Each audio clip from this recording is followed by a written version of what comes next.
Oke, Assalamualaikum warahmatullahi wabarakatuh dan selamat sore. Kami dari kelompok 16 kali ini akan mempresentasikan hasil diskusi kami. Kali ini kami akan membahas tentang analisis biostratigrafi. Next. Untuk outline pada presentasi kali ini, yang pertama ada latar belakang, yang kedua ada tujuan, yang ketiga ada pembahasan, dan yang keempat ada kesimpulan. Next. Untuk anggota kelompok sendiri, yang pertama itu ada Farel Christopher, kedua ada Zidan Dwi Prasetyo, ketiga ada Firman Hakam Najah, dan yang terakhir ada saya sendiri yaitu Muhammad Afrizal Sinale. Next. Lanjut ke latar belakang. Biostratigrafi merupakan bagian dari ilmu stratigrafi yang mengandalkan fosil untuk menentukan umur relatif batuan, menghubungkan antar satuan stratigrafi, serta menafsirkan lingkungan pengendapan pada masa lampau.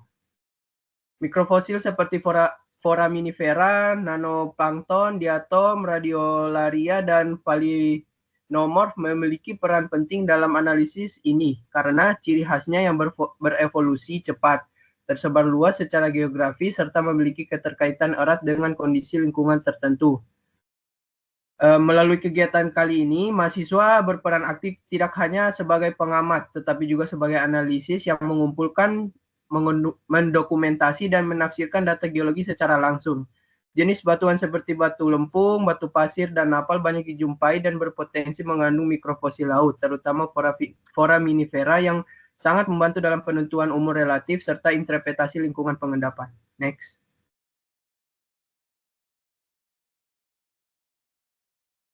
Tujuan dari penelitian kali ini itu yang pertama itu menentukan sebaran mikrofosil yang berada di aliran sungai Cipamingkis. Yang kedua mengidentifikasi umur relatif dan korelasi satuan batuan di sungai Cipamingkis melalui analisis mikrofosil. Next. Untuk lokasi penelitian sendiri itu berada di sepanjang sungai Cipamingkis, Kabupaten Bogor, Jawa Barat. Menurut Martojo 2003, daerah penelitian yang termasuk ke dalam cekungan Bogor dan termasuk dalam anggota formasi Cibulakan mulai terdapat sedimentasi pada kala Miosen awal atau N5 sampai N8 yang sumber sedimennya berasal dari dataran Sunda di utara. Proses sedimentasi yang berlangsung mengendapkan batu pasir kuarsa, batu gamping, dan napal. Pada kali ini, morfologi cekungan Bogor bagian utara merupakan bagian dataran yang semakin ke selatan berubah menjadi laut dangkal. Oke, untuk pembahasan sendiri, yang pertama ini ada kolom stratigrafi, yang dimana urutan lapisan batuan ini memperlihatkan perubahan lingkungan pengendapan dari bawah ke atas. Nah, untuk GP1 itu bagian bawah, ya ini merupakan batu pasir halus berwarna coklat, butirannya itu supraunted sampai subangular, menunjukkan pengendapan di lingkungan laut dangkal. Dan air merupakan zona kosong atau data yang tidak yang datanya tidak tersedia karena kegenangan. Untuk batu BL 1 sampai 8 merupakan batu lempung abu-abu dan ukuran butilanau. Terdapat dua jenis struktur yaitu regresi laminar, regresi lateral. Lalu yang EP2 ada batu pasir halus sebagai transisi dari batu lumpur ke pasir. Untuk batu pasir yang bagian atas itu merupakan batu pasir putih dengan butiran sangat bulat dan sortasinya baik, menunjukkan pengendapan di laut dalam dengan struktur laminar yang masih terlihat menerus dari BL8. Next. Nah, untuk tabel ini merupakan tabel penentuan umur yang dimana tabel ini menunjukkan sebaran waktu umur geologi dari berbagai jenis fosil foraminifera yang ditemukan. Untuk kolom horizontal sendiri itu menunjukkan rentang umur dari Miosen awal sampai Paleosen akhir berdasarkan biozona foraminifera. Untuk yang vertikal sendiri adalah daftar spesies foraminifera dan kotak kuning sendiri ini menunjukkan keberadaan fosil tersebut di umur geologi tertentu. Artinya semakin banyak kotak kuning pada baris spesies tertentu, semakin luas rentang waktu fosil itu ditemukan. Next. Baik, selanjutnya adalah tabel penentuan lingkungan pengendapan.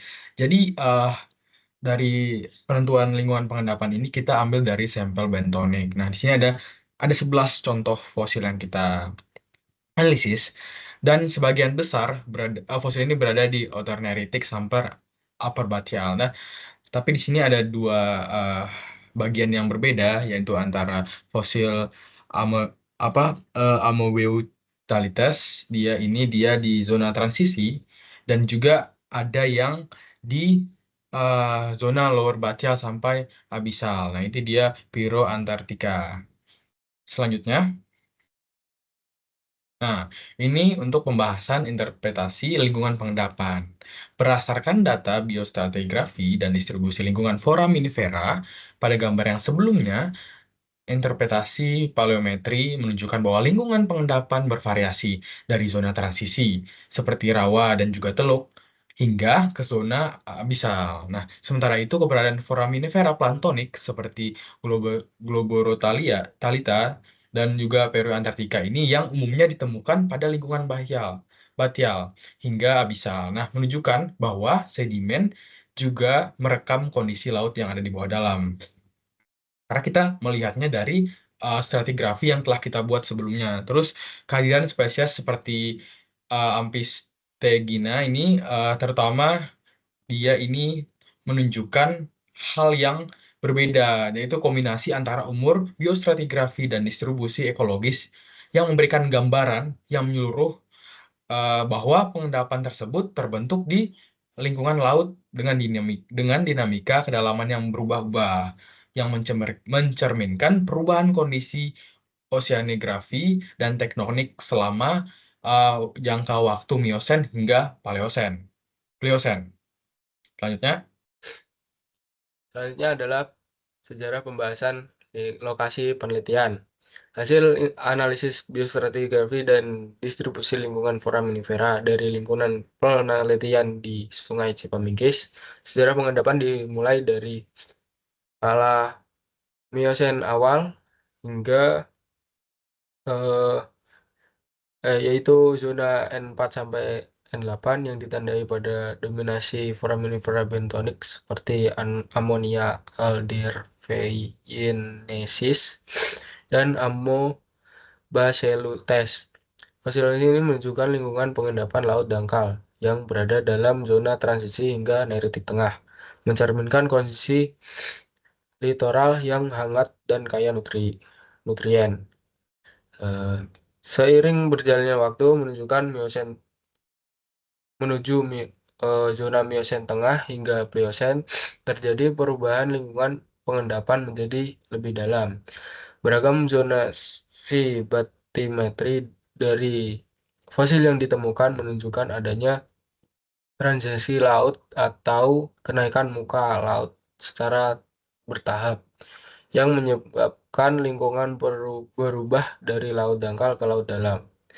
Akumulasi sedimen pada periode ini terus berlangsung hingga Pliocene akhir, yaitu zona N21, membentuk rangkaian batuan sedimen laut yang kaya akan mikrofosil, menggambarkan dinamika oseanik dan tektonik yang kompleks di wilayah cekungan Bogor.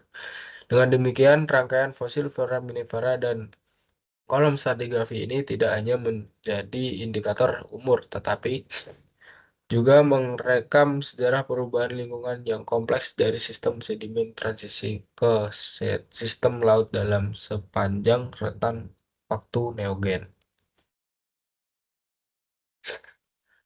Selanjutnya adalah kesimpulan. Kesimpulannya dari analisis biostratigrafi ini adalah sebaran mikrofosil ini di aliran Sungai Cipaminggis berhasil diidentifikasi melalui analisis foraminifera yang ditemukan pada 2 stasiun pengambilan sampel.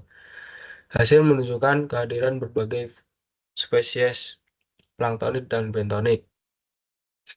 Sebaran tersebut merepresentasikan lingkungan pengendapan yang bervariasi, mulai dari zona transisi dan neritik dangkal hingga zona batial dan abisal, menunjukkan adanya fluktuasi kedalaman laut akibat proses transisi dan regresi dalam sejarah biologinya. Umur relatif dan korelasi satu batuan diidentifikasi berdasarkan rentan biostratigrafi dari mikrofosil yang ditemukan, yang menunjukkan usia Miosen awal zona N4 hingga Pliocene akhir zona N21. Fosil-fosil seperti Lepidoclina mengidentifikasikan umur Miosen awal, sedangkan keberadaan Globurotalia mendukung kelanjutan umur hingga Pliocene. Korelasi awal satuan batuan menunjukkan urutan stratigrafi yang beragam dari endapan laut dangkal menuju laut dalam secara bertahap. Sejalan dengan pola sedimentasi formasi Cibulakan di Cekungan Bogor yang menjadi dasar dari interpretasi paleolingkungan dan sejarah pengendapan daerah penelitian. Sekian dari kelompok 16. Apabila ada kesalahan kata dan pengucapan, mohon dimaafkan. Terima kasih.